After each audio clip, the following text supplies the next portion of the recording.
materi atau konten itu dia hanya relevan saat ini dan belum tentu relevan untuk masa depan. Jadi kalau kita mempersiapkan anak-anak untuk masa depan, fokusnya bukan di kontennya tapi wadahnya, di anaknya, kapasitas anaknya, kapasitas kesabarannya, kapasitas sopan santunnya, kapasitas mau mencoba, kapasitas mudah gerak, kapasitas mau belajar terus. Kalau belum ngerti sekali dua kali tentang matematika, misalnya atau pelajaran apa, nggak hafal, itu sebenarnya nggak terlalu fatal selama mentalitasnya terbangun. Suatu saat dia akan bangun sendiri, bahkan dia bisa dapat sendiri. Nah, itu mentalitas. Dan saya lihat Bapak Ibu sudah menjaga itu minimal di diri Bapak Ibu. Ya. Ada kendala ya, nggak ada masalah, kita belajar lagi gitu ya. Dan saya yakin masih bisa ditingkatkan. Jadi saya melihat sebenarnya SDN Cipara ini punya peluang untuk menjadi SDN-nya sekolah yang luar biasa. Mutiara di selatannya Cianjur. Karena apa? Ya kalau kita bicara sistem kurikulum sudah bagus sekarang ya, sudah bergerak menuju kurikulum yang bagus ya. Terus secara perangkat Bapak Ibu luar biasa. Saya tadi ngobrol banyak. Ini dari sekian sekolah yang pernah saya kunjungi paling lengkap. Sini ada banyak tablet banyak. Punya ini nih. Bahkan saya kan di swasta ya Bapak Ibu ya. Lembaga saya kantor saya itu konsultan pendidikan swasta. Kita dapat proyek itu dari Malaysia ya, dari Kuala mereka yang membiayai. Dan saat ini kita baru bisa menjangkau Jabodetabek dan beberapa kota saja ya di Medan, Palembang, di Palu itu nggak banyak gitu ya. Nah kalau saya kunjungan ke sana itu sekolahnya kalau secara lokasi itu rata-rata di kota semua. Karena memang donaturnya maunya kota. Alasannya Indonesia itu orang berkumpulnya di kota. Kalau kita berjuang di desa lebih banyak gitu. Tapi memang masih belum mau gitu ya si pemilik ini menggeser ke pedalaman, belum mungkin mau di kota karena kalian itu berkumpulnya di kota gitu. Jadi dia mau bantunya kalau banyak di kota gitu. Itu fasilitas ya kalau bicara digitalisasi ya, digitalisasi sekolah jauh kalah. Tapi udah lebih maju. Tinggal ada di ini yang kedua, yang kata Kiai Sabrono itu pertama tadi metodologi, cara belajar, cara mengajar itu lebih penting daripada isi ya. Nah yang kedua, orang, guru atau siswa itu lebih penting daripada metodologi. Nah, jadi lebih penting kita ini Bapak Ibu guru ini lebih penting dibanding si metodologi. Kalau belum bisa ya pelan-pelan kita belajar. Anak belum ngerti nggak apa-apa, kita tetap jangan karena ngerti kita mementingkan metodologi atas pelajarannya. Lalu kita marahin dia, jatuhkan mentalnya, kamu memang bodoh atau apa ya. Padahal harusnya tetap dibangun mentalitasnya. Karena mereka itu si anak itu sulit apapun, selamat apapun belajarnya, dia lebih penting. Orang itu lebih penting, kapasitasnya wadah itu lebih penting daripada isi itu kan ya. Nah, baru yang ketiga, mentalitas orang lebih penting daripada orangnya. Jadi ujungnya akhirnya tetap intinya ada di mentalitas, karakter, moralitas. Karena sudah terbukti sekarang ya Bapak Ibu dengan segala jauh gitu kan dari pusat kota, kalau ada apa-apa nggak mudah ya. Mungkin bicara tadi jaringan dan sebagainya. Kita punya banyak alasan misalnya untuk mengeluh sebenarnya, tapi kalau kita punya mentalitas bagus, kita nggak melakukan itu. Dan itu yang membuat kita bertahan dan maju. Ya, ada penelitiannya, orang yang punya keinginan, punya motivasi, punya mentalitas dengan yang tidak, itu hidupnya lebih bahagia. Yang lebih punya motivasi, punya mentalitas dan lebih berhasil. Tinggal nunggu waktu aja. Ya, ketika kita punya keinginan, punya mentalitas. Contoh gampangnya di sini nih. Saya sudah merencanakan di sini. Misalnya dari Pekanbaru saya mau ke Kalimantan, saya mau ke SDN Cipara. Gitu ya. Sementara misalnya ada teman saya mau ke sini juga, mau ke Cipara, mau ke Naringgo. Tapi beda motivasinya. Saya karena pengen ketemu Bapak Ibu, sudah jelas tujuannya, apa yang dilakukan. Kalau teman saya nggak tahu, nggak ada gitu. Pengen tahu aja gitu ya, pengen jalan aja, katanya di sana bagus gitu ya.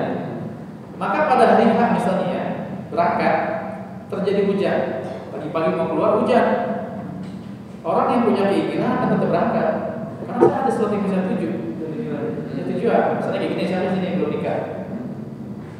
Pak Teddy ya. Sendiri udah nikah bu, udah kan? Misalnya Pak Teddy mau ke Bandung, 2 orang sama temannya. Pak Teddy ada jelas yang bertujuh melamar anak seorang pengusaha. Temannya enggak, ada daripada di rumah saya mau ke Bandung gitu kan. Maka pas hari berangkat hujan. Kalau kata Pak Teddy jangan kan hujan air. Hujan batu saya berangkat. Ada satu penting yang mau dicapai kan? Yang mau didapatkan kan? Tapi temannya pas berangkat hujan, hujan, belum rezekinya ini. Saya belum diizinkan berangkat. Dia punya alasan untuk tidak melakukan. Nah itulah the power of goals, kekuatan tujuan, kekuatan kepentingan. Kalau kita punya kepentingan, nah itu jadi mari sama-sama, saya ini bagus sekali kita jaga Bapak Ibu semangatnya, motivasinya. Nanti terkait dengan metodologi skill bisa dipelajari. Misalnya nih sekarang udah canggih nih ya. Jadi kalau bisa dilengkapi ini menurut saya luar biasa. Motivasi udah bagus. Jadi memang akhirnya kalau kita kembalikan ke implementasi kurikulum juga nyambung ada 3 nih Mbak Didin.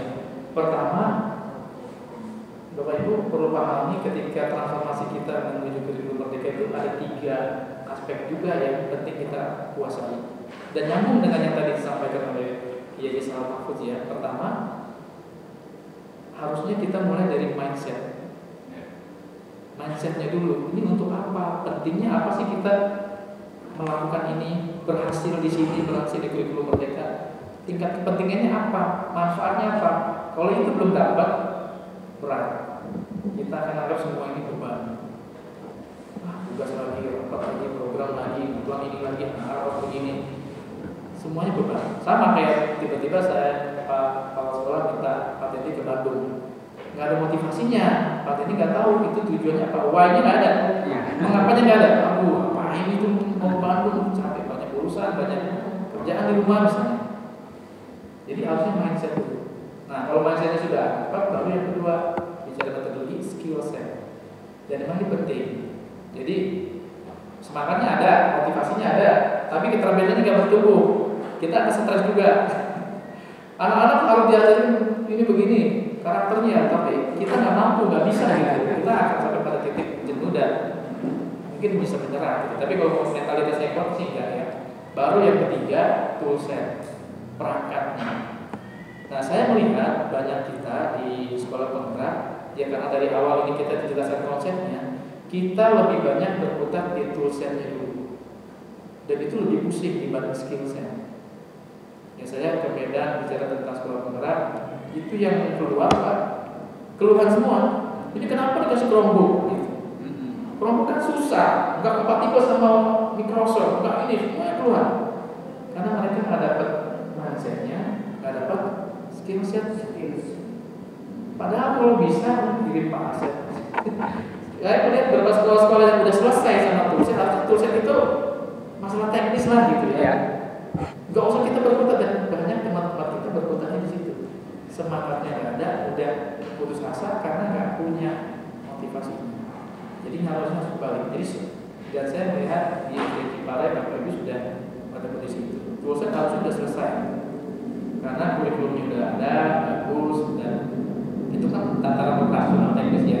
Perangkatnya sudah ada, tinggal mari perkuat, skill set, ada dibangun mindset dulu. Skill setnya nanti perangkat pelatihan disediakan untuk memperkuat kemampuan Bapak Ibu. Tapi minimal tadi ya mindsetnya, spiritnya, semangatnya sama-sama bahwa kita ini memang sedang ya sedikit berkontribusi lah gitu ya. Bahwa yang jelas itu pasti ya seorang guru punya kontribusi yang luar biasa pada dirinya. Tapi kita ingin memberikan sesuatu yang berbeda, yang lebih baik, yang harapannya dapat lebih baik dengan pendekatan kurikulum merdeka ini ya, yang memang juga pendekatan geser kepada dari konten kepada orang khususnya di mentalitas. Jadi kalau mentalitas anak kita bangun, insya Allah ya ke depan dia punya wadah yang besar siap menampung apapun. Tapi kalau kita banyakin kontennya, mentalitasnya siap, banyak terjadi sekarang yang kita lihat kasus-kasus bunuh diri itu makin meningkat dan sudah tidak ada kaitannya lagi dengan kalau dulu orang bunuh diri karena punya uang. Karena faktor ekonomi, sekarang udah bahkan semakin miris itu semakin banyak terjadi di anak-anak usia muda, semakin muda. Dulu kan orang tua beban hidup masalahnya ya beban itu. Kalau sekarang karena mentalitas anak-anak kita nggak terbangun, berantem sedikit, teman-teman kena marah orang tuanya banyak gitu ya. Kalau kita perhatikan berita-berita bunuh diri yang di Jakarta itu mudah-mudahan loncat dari apartemen, anak-anak orang berada. Jadi PR kita di situ. Jadi mudah-mudahan apa yang kita lakukan terkuat gitu ya. Saya juga maklumi dan mungkin kita harus sadar apa tadi disampaikan sama Pak Asep ya. Jadi peredaran itu obat-obatan narkotika. Ya, saya baru sadar ketika saya di Jambi itu fenomena sama. Mereka masuk ketika di kota banyak yang melototin masuk ke desa-desa yang itu mungkin agak longgar terus nggak tahu gitu ya. Itu lumayan intensif gitu ya pergerakan itu. Nah itu perlu kita cermati. Dan saya bersyukur Bapak Ibu punya perhatian di situ karena misalnya ya, tapi kita kan tadi sampaikan ya anak kita di sini tidak ada yang berkaitan dengan itulah ya, di korban apa tidak gitu misalnya obat-obatan atau pergaulan bebas misalnya kita bersyukur tidak. Tapi kita jangan merasa aman gitu. Karena bisa terjadi satu saat terus berkembang nyampe seperti itu. Maka cara terbaiknya itu kita harus bantu hentikan. Ibarat kalau kita bikin naik kapal gede, terus kita lihat ada orang mau ngambil air gitu ya, karena airnya habis, dia ngambil jalan pintas, dibolongin kapalnya kecil aja lah gitu ya, buat dia ngambil air dia nggak mau ngambil keluar gitu ya. Terus kita biarkan, karena nanti kalau ini juga dia sendiri. Padahal kalau itu kapalnya pecah, semuanya yang dikorban, bukan dia doang.